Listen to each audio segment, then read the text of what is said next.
कधी असा विचार केलाय का? आपण मोठ्यांचं ऐकलं असतं तर कदाचित आयुष्यातील काही चुक्या टाळल्या असत्या. आपण लहान असताना मोठे लोक काही सांगायचे आणि आपण लगेच म्हणायचो, तुम्हाला काय कळतं हो त्यातलं. पण खरं सांगायचं तर त्यांच्या अनुभवातच आपलं मार्गदर्शन असतं.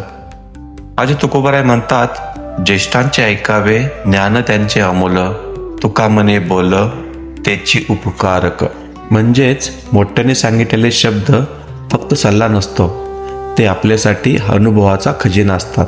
जसे की वडील म्हणतात, पैसा जपून खर्च कर. पण त्यावेळी ते साधं वाक्य वाटतं, पण पुढे आयुष्यात त्याच शब्दांची खरी किंमत कळते. Remember, experience speak before mistakes happen. Learn from those who have walked the road before you. म्हणूनच पुढे माई तुकोबाराय म्हणतात, अनुभवाने येई शानपण खरे, तुका म्हणे घरे तसेच राहे. कारण पुस्तकातून ज्ञान मिळतं, पण अनुभवातून शानपण मिळतं.